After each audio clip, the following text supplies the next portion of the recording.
tragedy, which probably India will never forget. The country witnessed the triple train crash in which about 10 to 12 coaches of the Shalimar-Chennai Coromandel Express derailed and fell on the opposite track. This train accident took place in Odisha's Balasore district. I'm told that more than 280 people have got killed and more than 900 have got injured.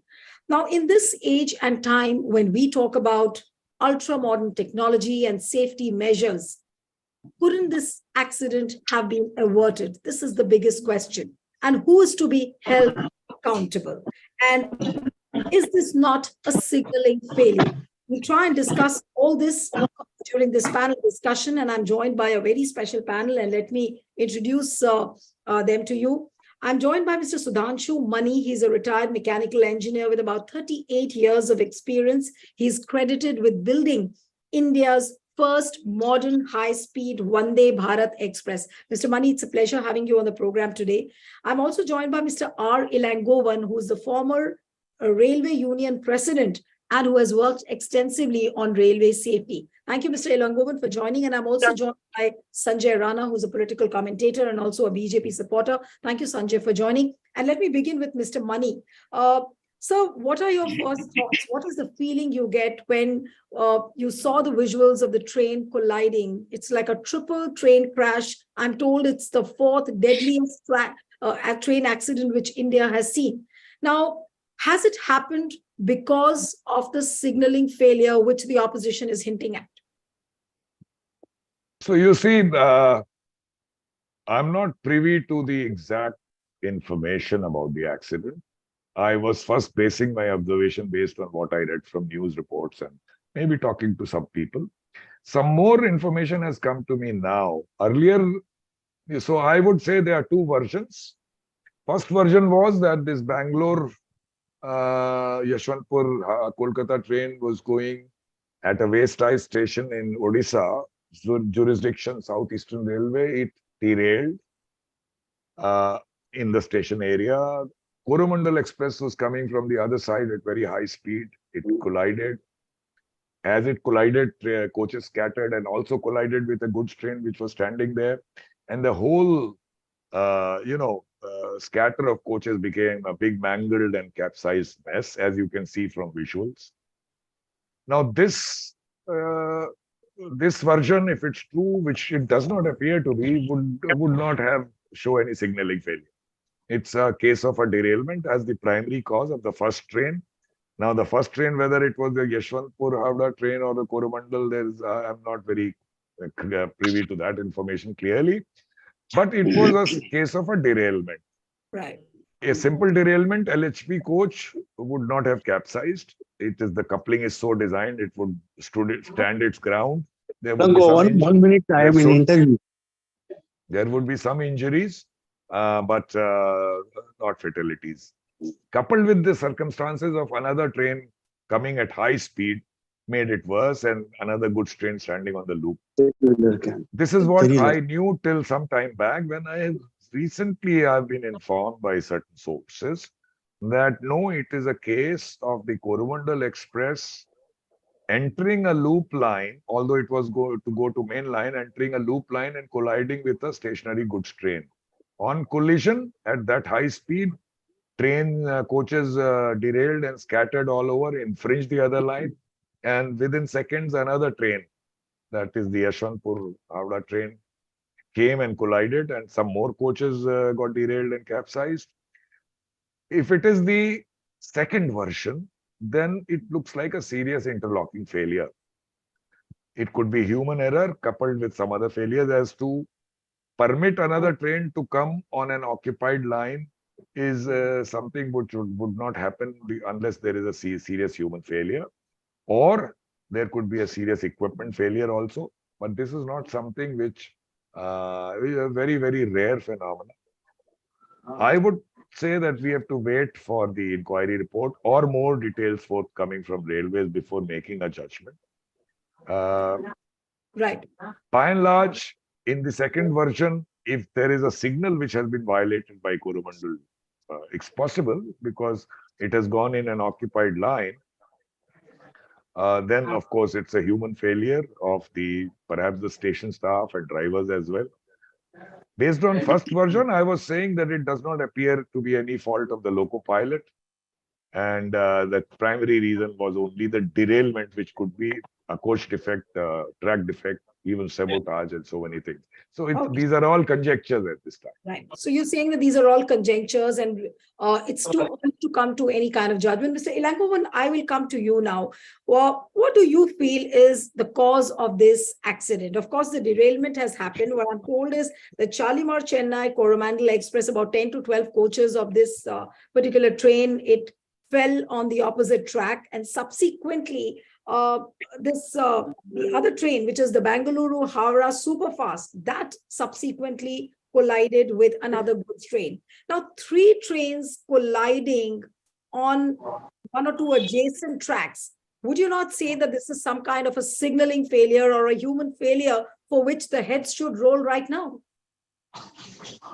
Whatever it may be, it has to be found only by a judicial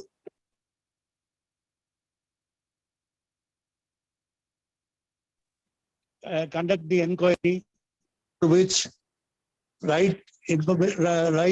truth will come out.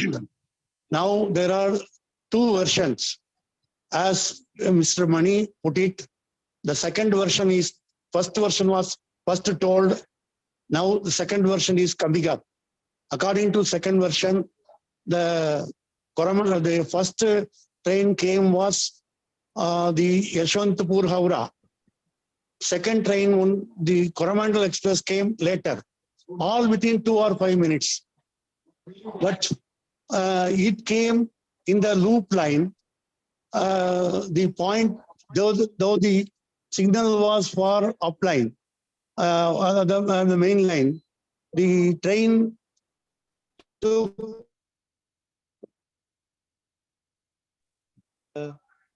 the train. So anyhow, if the first version is the true, according to that, derailment is the main cause. According to there are several derailments in the railways. Actually, what happened? The track is the main culprit. According to that track, as per white paper published by Mr. Suresh Prabhu, 4,500 kilometers of track become overaged every year. But not the entire 4,500 kilometers are track renewed. There is shortage everywhere, every time. 3,500 kilometer only is renewed. Because of that, there is 11,500 kilometer track arrears, renewal arrears are there. So now, that is CAG has pointed out this in a report, that track renewal, signal renewal, bridge renewal, they are very much due, according to which 1,14,000 crores have to be spent on the renewals of these assets, overaged assets. But this amount is not allocated by the government. Actually, most of the fund, 5,000 crores, has to come from depreciation reserve fund. But the depreciation reserve fund, they allocate only, instead of 5,000 crores, 500 crores, 300 crores are only allocated. This is the main reason that safety is at stake. Mr. Alangovan, what I want to know from you is that looking at the way Modi government is rolling out trains like the luxury trains like Vande Bharat, and so many luxury trains are being inaugurated. Now, the point is that has Modi government, or maybe the earlier governments, have they not got their priorities right? Because the focus doesn't seem to be on tracks and trains. The focus seems to be overtly on the luxury trains. Mr. Langovan? The focus on the opening, inaugurating Vande Bharat trains every day. But if you are running fast trains, you must ensure some aspects. One is the anti-collision device.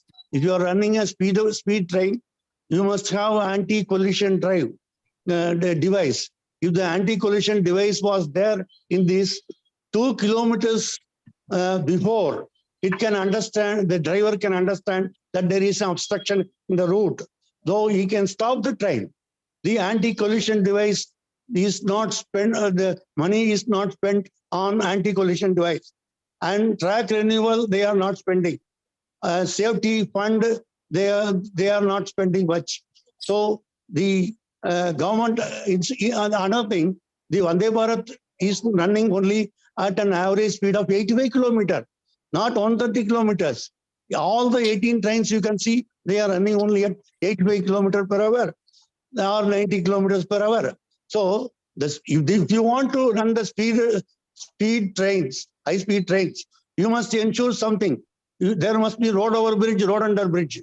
We have heard the hitting of buffaloes and calves against the Vande Bharat train. That is because side walls have not been erected. So everywhere side walls should be erected.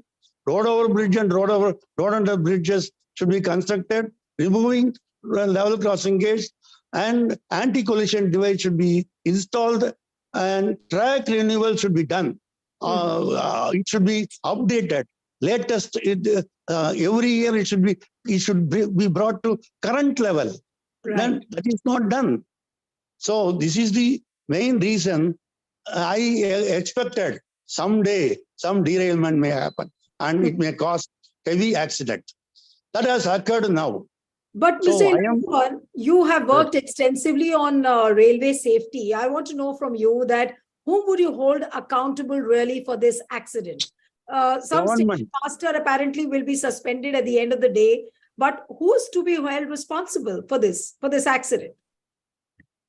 Actually, the of the railway is to run fast, safe trains at affordable rate. Now, they are running fast trains, not at safe. I only point out caused by the government's investment. The railways are investment starvation in railways. So if the invest announced that the plan, according to National Rail Plan, by 2021 to 2051, the 38,50,000 crores should be spent, 38.5 lakh crores should be spent on tracks, on railways. But for the past 3 years, no such investment is made. They announced National Infrastructure Pipeline. That also 13.69 lakh crore was the investment plan. But not more than 40% of it spent. What is now done is only business as usual. Every day, the last year I spent so much, this year I have spent so much. This is the story they are telling. Actually, they must, according to plan, the average speed of goods trains in India is only 25 kilometers per hour. Average speed of express trains is only 50 kilometers. They told it will be increased to 25 to 50, 50 to 130. But investment has to be made that. Where is the investment? China is investing. China has 300 kilometer train, 400, 500 kilometer passenger trains. Even goods trains are running at 300 speed. Right. Government is investing in railways 7 times more than we invest. So there are plans in India, mega plans, but no investment is forthcoming. Right. Government So should invest. right. So you said that mega plans have been made without any investment. Sanjay Rana, I want to ask you, we heard so much about the Kavach system, the anti-train collision system, which everybody talked about. There was so much of publicity about Kavach. What happened to this Kavach? The railway spokesperson, I'm told, said that the Kavach was not implemented on this particular route at which the accident happened. Now, what is really happening? Where is the priority of the government? Modi ji seems to be very, very busy with inaugurating the luxury trains. But where is the focus on the tracks? Where is the focus on the trains? Good afternoon, Nilu, and good afternoon to my fellow panel. First of all, I would like to pay my sincere condolence to the people those lost their life and the speedy recovery for the injured person. When you were talking about the railway, obviously our railway system is, I think, is an absolutely second largest, I would say, in terms of network. If you look at this, the major investment not happened in last 30 years. I would have thought 90. Whatever, when you talk about the length of the railway tracks, so I'll give you a couple of statistics, which is very important for all of us to understand how much we have built in last 10 years and how much we have built in previous 10 years. So when we're starting from 2006, it was 63.33 thousand kilometers. 2007, it was 63.33. There was nothing happened in between. After that, 2008, 63.27. They have reduced. I'm talking the length of trains. 10, 63.97. Till the 2030, it was 65.44. If you look at the statistics which I have at this point of time till financial year 2022, it was 68.04. So things are happening, no doubt. But when we talk about the technology and the system implementation, yes, I absolutely agree with Mr. Mani. We need to do the investigation. There are a couple of theories which we need to find out. Obviously, investigation will take its own course of action, and people whosoever is culprit, obviously they get punished. But we need to understand how things are moving. When you talk about the cover system is not yet implemented. Sanjay, who's the culprit according to you? Who should be sacked for this kind of an accident? You remember during the times, whenever there was an accident, there was a demand that, the railway minister should resign. Shouldn't Mr. Ashwini Vaishnav resign at the moment? Ajit Pawar has demanded, the opposition is saying that the government, the railway minister should resign immediately. Okay. When you're talking about resignation of Mr. Railway Minister, if it's going to resign, the things are going to change? No. He's going to be member of parliament for sure. He will get another opportunity to work as a minister. Somebody else will come. Do you think the system is going to change? No. It takes own process. We need to understand where we went wrong. It's India. It's not a party. It's a government. So government has to find out who then went wrong and how it's happened. Obviously, Mr. Mani has given two theory. Obviously, I agree with him. We need to allow investigation agency to find out the root cause analysis. As far as the coverage is concerned, it's not yet implemented. If you want to implement anything, required timeline. If you look at our train infrastructure, obviously every 2 minutes, every 3 minutes, there's a train. But, how are you going to implement? Would you not agree that Modi government has not got its priorities right? If you're rolling out new trains, you have to ensure that the track renewals have to happen with the same pace. Every fortnight, we see some Vande Bharat train being inaugurated, Modi ji talking about the high-speed trains, but he doesn't seem to be talking about the track renewal. And as Mr. Ilangovan said, the investments are just not happening. So shouldn't that be the first priority rather than inaugurating new trains? Nilu, it's very important to run the parallel things. One is inauguration of the new train. Parallelly, we have to upgrade the technology. Parallelly, we have to upgrade the track system or track. Upgradation we don't hear. We just hear about inauguration. Upgradation is a continuous process. It will not come in the news for sure. Inauguration is a new process. If everything is coming in new, we will absolutely come into the media. Media will highlight. When you were talking about the continuation process, which is going on since ages, it will not come in media. It's not nothing like that. Mr. Ilang also mentioned, maybe for him as a union leader, he may have different version altogether, but the government, when the government is allocating any budget, they are allocating for all the things: technology, development, pension, new train, injecting in the system, how upgrading train infrastructure. Not only talking about track and the technology, I'm talking about the train quality. So all the things are going parallelly, and government is taking action, and I will take action. This kind of accident is happening. Obviously, we will ask question to the government, and we should allow investigation agency to find out the facts, and whosoever, if it is a human error or technology error, whatever the error is there, if technology error is behind, technology cannot work this by own. Obviously, if somebody is working behind the technology, whether it's a human or non-human, doesn't matter. So somebody has to be accountable. Whosoever is accountable get punished for sure. Number two, taking a resignation from Mr. Railway Minister, I don't think this is making sense. Somebody else will come. Do you think somebody else is going to be You are work saying more that proactively? the railway minister will No, not resign, but of course, no. Is my view. no, a We should person like a not. station Resignation is not a master, solution. probably you will suspend a station master. No, if it's suppose a signal failure, the station, there are three trains. One was parked, another one was delayed, some happened. So who is responsible? Station master is controlling especially area of that particular station. If anything happened, who's accountable? He should be get asked or get suspended immediately, because we lost approx 280 lives. 280 lives is, it's a media number. We don't know how many. Because if you look at the general bogies, how many people are sitting, we don't know. So obviously, it will take some time. As you mentioned, it's 900. For my information, injured more than 1,200. So I don't know how many people lost their life, how many are injured. But it's a very sad for all of us as an Indian. We need to, first of all, come together and come out from this tragedy which happened last night. And government has to take a fast-track investigation and get it resolved. And whosoever is culprit, whether it's the issue of technology upgradation, whether it's the issue of fund, or whether it's issue of any human error, need to be fixed. It's very simple. No if and but in this kind of things. And our life is not like that. We can go and just throw it anywhere. So it's important.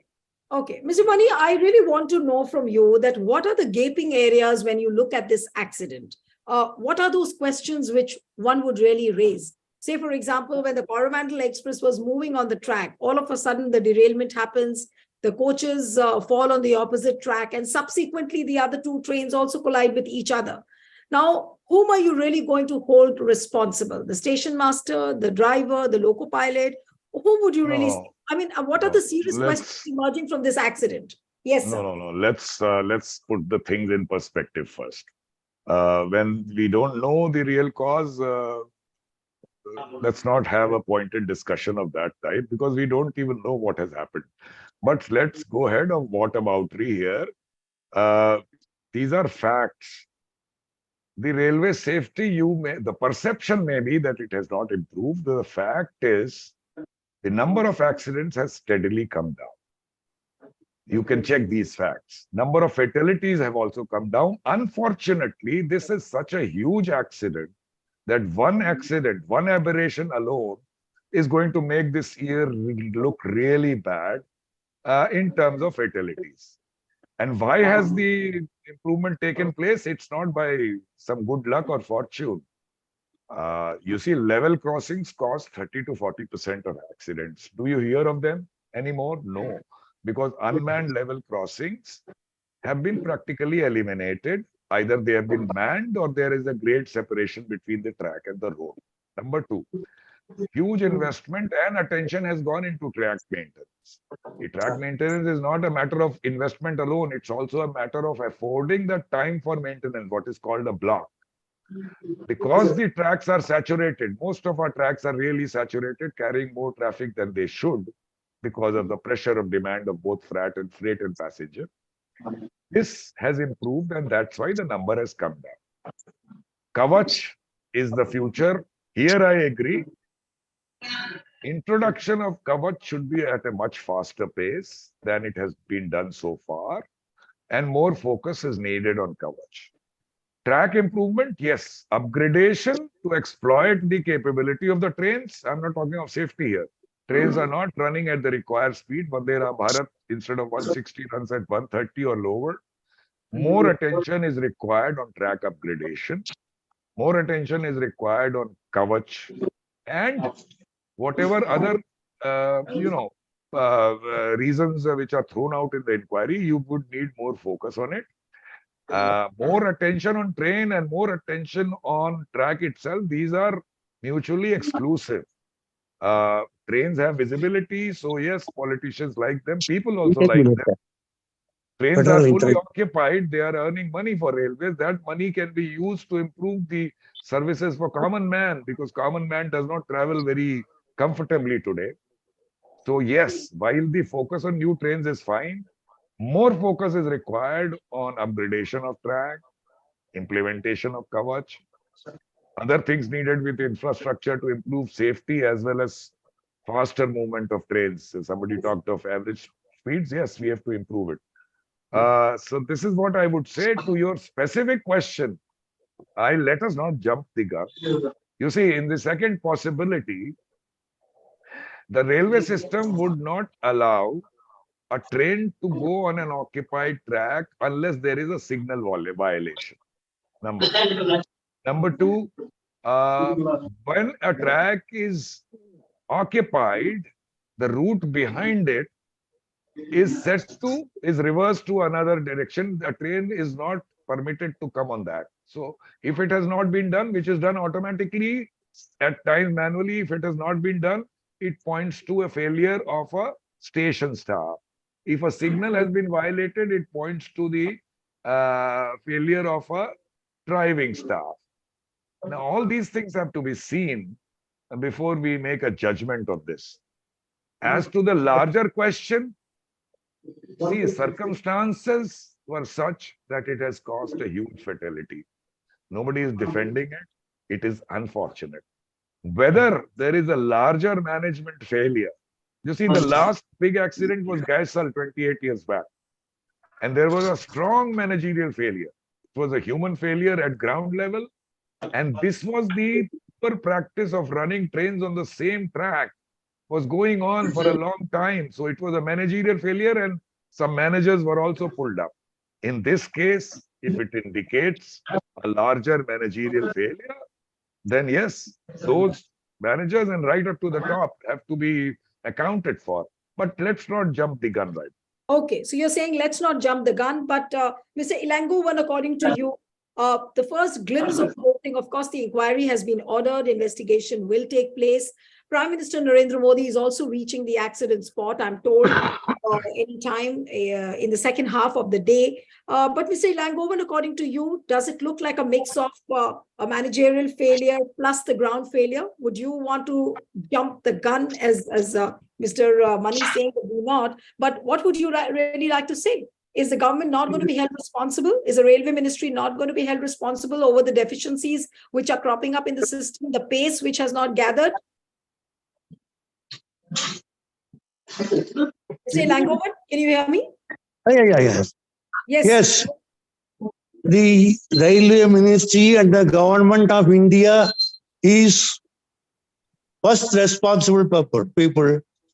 They are accountable to this accident.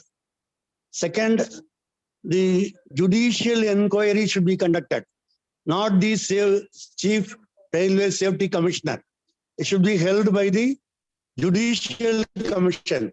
In 1998, when many accidents occurred, Khanna Commission was appointed. Like that, Judicial Commission should be appointed. That is my suggestion.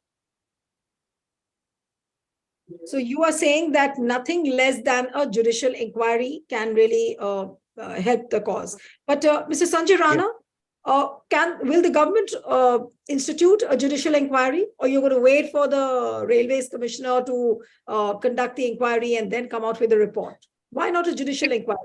Yeah, first, if it is coming, they have a established inquiry committee, and it is from the railway department. So we should wait for the railway department to submit their report. And anyone, I'm talking about the government or outside the government, are not satisfied with the report, they have all the rights to raise the bar or question, raise to the question, and we can move to judicial inquiry or whatever the way of inquiry is. You want to waste more time over the railway inquiry and then call judicial inquiry? First of all, whether it's a railway inquiry or judicial inquiry, we need to understand both they are inquiry, and though both are agencies, we need to trust our people. I don't know why people are not trusting judicial inquiries. How it's going to be more fruitful. But it can also be a partisan inquiry. It can be a partisan inquiry. I'll come to you, Mr. Mani. But that's why. That's what I'm saying. It won't be a fair inquiry. That's what the feeling is. I agree. If you feel that inquiry, whatever is undergoing and the result which is going to come up, it's not satisfying or not meeting the expectation, you have any doubt or anyone has a doubt, then we can move to another one. The inquiry can go up to 6 months, 7 months, and a year. The most important here is to get the root cause analysis. Why we went wrong and how it's happened. Because if it is a human error or technology error, whatever the kind of error, we need to find out. And obviously, as I agree with the panelists that government is going to be accountable, but the government is not doing everything. There is a people, those who are driving, and we need to find out who is the culprit. We should wait for the results. We wait for the investigation report. Then we can debate, and when we can discuss on this. When we're talking about the modernization of the railway, I'm just giving a number of statistics. Till 2014, obviously, Mr. Money is there. He is more knowledgeable than me. 2014, only 35% electrification happened. And if you look at the current scenario, approximately 79%. So statistics are absolutely in front of us. So government has a vision. Government has a vision to deliver and execute. Yes, it will take time because it's not going to happen overnight. So we need to have a patience. But again, I'm saying, doesn't mean we have to people should lose their life. Lost their life is not acceptable. If anything has happened, such kind of incidences happen, somebody has to be accountable, and we need to, and law has to take its own course of action and get person whoever is accountable get punished. Simple as that. Okay, Mr. Mani, you were raising your hand. I really wanted to ask you that Yeah. will the railway inquiry be a No, fair okay, inquiry? that's why I raised my hand. Yes. When there is a Yes. fatality, there is nothing like a railway inquiry. It's an inquiry by Commissioner of Railway Safety, who is under the Ministry of Civil Aviation. First, please, it's not like a railway inquiry. Yes, he's an ex-railwayman, so you can assign a little bit of bias towards him. But Right. that's why the right thing to do, in my opinion, it may not be procedurally the right thing to do, but in terms of because of the loss of life is so huge, the right thing for me, for which I think should be, yes, we should have a judicial inquiry, because you can't wait for the CRS inquiry to be over. It take months. And Absolutely. there is no That's what harm happened for to us. respecting the public sentiment. It should be a judicial inquiry. Okay, so Sanjay Rana, why not a judicial No. inquiry right away? If people of India and as Mr. Mani mentioned, sentiment, obviously government can take action, and obviously they can form a judicial inquiry. No harm on that. Inquiry is required. Simple as that. It's no if and but. Because without inquiry, we will not able to come and find out what the reason. We need to also find out the reason because why Bangalore-Howrah train track was, there's some problem in the track as per my information. That inquiry also should be there. There must be a reason behind it. So each and every point should be investigated properly. Each and every point scrutinized properly, and the report should come out. Simple. I'm not at all defending anyone, whether the government or the officials. It's here. We as a citizen of India, we have all the rights. We have lost our life, and no excuse for the same. Government has to take quick action, and report should come within a month's time, I would say. Okay, Mr. Langovan, last word to you. What Sanjay, Mr. Mani also has batted for a judicial inquiry without wasting any time. But Sanjay says, no, let's wait for the special safety commissioner's inquiry, and then, later on we'll take a call. So would the time not still be wasted? And do you see a scope of, somehow some kind of a cover-up coming up in between? Definitely. If it is not a judicial commission, there will be cover-up. Okay. Now, only judicial commission can say that how safety investments have not been made. And this department or that department, there will not be any partisan approach. It should be a non-partisan approach. For that, judicial inquiry is the best way, as was done in 1988, Khanna Commission. So that should be the thing. Second thing, I want focus on investments. Government should invest in Indian Railways, in not only safety, strengthening the track, strengthening the railway system. Government should invest as... Yes, sir. I lost your audio in between. Yes, sir. Mr. Langovan? Yes, I have finished. Okay. I lost your audio and between. Government should invest. Yes. Yes, sir. Yes, sir. Yes, Go sir. ahead. The government should invest. Okay. So basically what I gather to understand is that you are saying that the government should invest more on tracks. Of course, the focus has to be on tracks and less on the inauguration. But as Sanjay said, that both these processes are parallel. On one hand, you have the new trains getting inaugurated, and side by side, all this upgradation work happens. But as is very evident from this particular accident, that there is some kind of a failure. Whether you would call it a mechanical failure or a human failure, probably it would be early to judge. But without wasting any time, can there be a speedy investigation? I'm told that the relief operation or the rescue operation is over, but can justice be done to the families who have lost their dear ones? Thank you so much, Mr. Mani, Mr. Ilangovan and Sanjay. It was wonderful having you on the program. And one appeal to the viewers who are watching this particular program: subscribe to our channel, send us your feedback, and stay